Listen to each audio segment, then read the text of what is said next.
ஈரோட்டில் ஒரு சின்ன கிராமத்தில் பிறந்த சதீஷ்குமார் அப்படிங்கிற ஒருத்தர் 16 வயசில் இருக்கும்போது ஸ்கூலுக்கு போகாமல் ட்ராப் அவுட் ஆகிறார். ஏன் அப்படின்னு கேட்டால் அவங்களோட அப்பாவோட பிஸ்னஸை சப்போர்ட் பண்ணுறதுக்கு. அவர் சப்போர்ட் பண்ண ஆரம்பித்த கொஞ்சம் வருஷங்கள்லேயே ஒரு புது பிராண்ட் ஆரம்பித்து அந்த பிராண்டை 2000 crore எம்பையராக மாற்றுறாரு.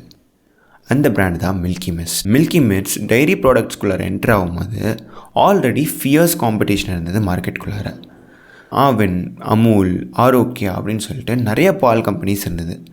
இவங்க எல்லாரையும் தாண்டி மில்கி மிஸ்ட் இவ்வளோ ஷார்ட் ஸ்பேனில் எப்படி இவ்வளோ பெரிய க்ரோத்தை பார்த்தாங்க, அதுதான் இந்த வீடியோவில் பார்க்க போகிறோம். இவங்களோட இந்த பால் பிஸ்னஸில் 3 மேஜர் சேலஞ்சஸை பார்க்குறாரு. First challenge fierce competition. தமிழ்நாட்டில்னு எடுத்துக்கிட்டிங்கன்னா ஆவின் தான் மிகப்பெரிய டிஸ்ட்ரிபியூட்டர். ஆவின் தமிழ்நாடு கவர்மெண்ட்டோடது. அது மட்டும் இல்லாமல் அது விற்கிற ரேட் மாதிரி கம்மியான ரேட் எந்த ஒரு கம்பெனியாலையுமே விற்க முடியாது. அது மட்டும் இல்லாமல் அமுல், ஆரோக்கியா அப்படின்னு சொல்லிட்டு நிறைய பால் பிராண்ட் இருந்தது. இதுக்குள்ளார டிஃப்ரென்ஷியேட் பண்ணி ஒரு தனி பிராண்டாக வெளில வரணும் அப்படிங்கிறது பயங்கர சேலஞ்சிங்கான ஒரு விஷயமா இருந்தது. ரெண்டாவது பெரிஷபிள் ப்ராடக்ட். மில்க் உங்கள் எல்லாருக்குமே தெரியும், இட்ஸ் எ பெரிஷபிள் ப்ராடக்ட். வெறும் 1 or 2 days தான் மில்கை நம்மளால் வச்சுருக்க முடியும். மேக்ஸிமம் 3 days வச்சுக்கலாம், அதுக்கு மேலே வச்சுக்க முடியாது. ஸோ இவ்வளோ கம்மியாக செல்ஃப் லைஃப் இருக்கிற ப்ராடக்டை டிஸ்ட்ரிபியூஷன் நெட்வொர்க் உருவாக்கி தமிழ்நாடு முழுக்க போக வைக்கிறதுங்கிறது ஒரு சாதாரண விஷயம் கிடையாது. பாயிண்ட் நம்பர் 3, ரேசர் தின் மார்ஜின்ஸ். பால் பிஸ்னஸில் மார்ஜின் ரொம்ப கம்மியாக இருந்தது. வெறும் 2 to 3% தான் அதோட மார்ஜின் இருந்தது.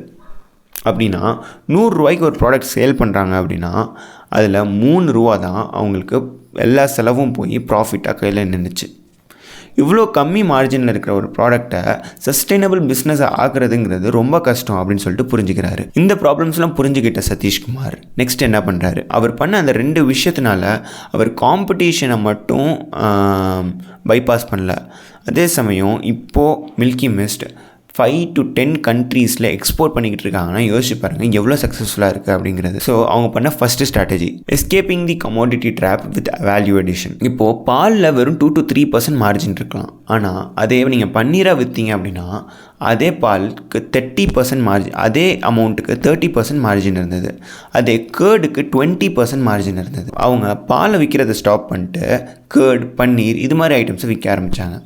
அது மட்டும் இல்லாமல் இவர் ஜெர்மனிக்கு போய் ஜெர்மனியில் யூஸ் பண்ணுற மேஜர் மிஷினரிஸ் கண்டுபிடிச்சி அது இவங்களோட கம்பெனியில் இன்கார்பரேட் பண்ணாங்க. இந்த ஒரு விஷயம் பண்ணதுனால இவங்களோட செல்ஃப் லைஃப்ங்கிற ப்ராப்ளம் போச்சு. ஏன்னா ஒரு பன்னீரோட செல்ஃப் லைஃப் 1 week வரும். அதே சமயம் ஒரு கேர்டோ க்ரீயோட செல்ஃப் லைஃப்மே ரொம்ப ஜாஸ்தி பாலை கம்பேர் பண்ணும்போது. அதே சமயம் இவங்களுக்கு மார்ஜின்ஸும் ஹையாக கிடைக்க ஆரம்பிச்சிது. அது மட்டும் இல்லாமல் அப்போது இருக்கிற சிச்சுவேஷனில் யாருமே மேஜர் பிளேயர் கிடையாது பன்னீர் கீ மார்க்கெட்டுக்குள்ளார. ஸோ இவங்களுக்கு ஈஸியாக இருந்தது மார்க்கெட்டுக்குள்ளார பெனட்ரேட் பண்ணுறது. இது strategy number 1. Strategy number 2, building a strong loyal supply chain. பால் பிஸ்னஸில் ஒன் ஆஃப் த மேஜர் ப்ராப்ளமாக அவருக்கு இருந்தது என்ன அப்படின்னா, பால் வாங்குறது ஃபார்மர்ஸ் கிட்டேருந்து. ஃபார்மர்ஸ் மோஸ்ட்டாக எஜுகேஷன் கம்மியாக இருக்கிறதுனால அவங்களுக்கு குவாலிட்டி மில்க் ப்ரொடியூஸ் பண்ண தெரில. அதே சமயம் அவங்கக்கிட்ட லாயல்ட்டிங்கிறது எதிர்பார்க்க முடியாது ஒரு கம்பெனிக்கிட்டேருந்து. ஃபார் எக்ஸாம்பிள் இப்போ வேறு ஒருத்தவங்க அதிக ரேட்லேருந்து வாங்கிக்கிறேன் அப்படின்னு சொன்னாங்கன்னா மில்கி மிஸ்ட்டை விட்டு அந்த கம்பெனிக்கு போக ஆரம்பிச்சிட்டாங்க ஃபார்மர்ஸ். இப்படி இருக்கிற சுச்சுவேஷனில் குவாலிட்டி மில்கை ஃபார்மர்ஸ்கிட்டேருந்து எப்படி வாங்குறது? அதே சமயம் லாயலாக அவங்களுக்கு மட்டும் பால் சப்ளை பண்ணுற மாதிரி அவங்கள எப்படி சேஞ்ச் பண்ணுறது? இதுக்கு இவங்க என்ன பண்ணாங்க அப்படின்னா ஃபார்மர்ஸோட கொலாபரேட் பண்ணி அவங்களுக்கு சப்போர்ட் பண்ண ஆரம்பித்தாங்க. அவங்களுக்கு 4 விதமாக சப்போர்ட் பண்ணாங்க. ஒன்று ஃபினான்ஷியல் எய்டு. நிறையா ஃபார்மர்ஸ் கிட்ட காசு இருக்கிறது இல்லாததுனால அவங்களோட பேங்க்ஸோட கொலாபரேட் பண்ணி ஃபினான்ஷியல் எய்டுக்கு சப்போர்ட் பண்ணாங்க.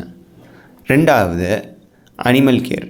24/7 அனிமல் கேர் சப்போர்ட் கொடுத்தாங்க அவங்களோட கவுஸ். Number 3, education. புது டெக்னாலஜி என்னென்ன இருக்குது அப்படின்னு சொல்லிட்டு அதில் எஜுகேட் பண்ண ஆரம்பித்தாங்க ஃபார்மர்ஸ். Number 4, reliable payments. எல்லா ஃபார்மர்ஸுமே கரெக்டாக வீக்லி பேசிஸில் பணம் போகிற மாதிரி சிஸ்டமை ரெடி பண்ணாங்க. ஸோ மில்கி மிஸ்ட் கிட்ட கொடுத்தா கன்ஃபார்ம் பணம் வந்துடும் அப்படிங்கிற நம்பிக்கை ஃபார்மர்ஸ்குள்ளார உருவாக ஆரம்பிச்சது. இந்த மெத்தட்ஸை யூஸ் பண்ணி தான் மில்கி மிஸ்ட் அவங்களோட பிராண்டை one of the biggest brands ஆகினாங்க. இப்போ பார்த்தீங்க அப்படின்னா மில்கி மிஸ்ட் தமிழ்நாட்டில் மட்டும் விற்கல, நிறைய நார்த் இந்தியன் ஸ்டேட்ஸ்லேயும் விற்கிது. அதே சமயம் 8 to 9 கண்ட்ரீஸில் அவங்க பன்னீர், கீ அப்படின்னு சொல்லிட்டு நிறைய டைரி ப்ராடக்ட்ஸை எக்ஸ்போர்ட் பண்ணுறாங்க. ஸோ இந்த ஒரு பிஸ்னஸ் கேஸ் ஸ்டடியிலேருந்து நம்ம என்ன கற்றுக்கலாம்? Number 1, escape commodity wars by value addition. Low margin ப்ராடக்ட்ஸை விற்கிறதுக்கு பதிலாக அந்த லோ மார்ஜின் ப்ராடக்ட்டுக்கு என்ன வேல்யூ ஆட் பண்ணால் நம்மளால் அதை ஹை மார்ஜின் ஆக்க முடியும் அப்படின்னு சொல்லிட்டு யோசிக்கணும். எப்போ நம்மளோட ப்ராடக்ட்ஸ் ஹை மார்ஜினாக இருக்கோ அவ்வளோ ப்ராஃபிட்ஸ் நமக்கு கையில் நிற்கும். Second one, collaborate with partners.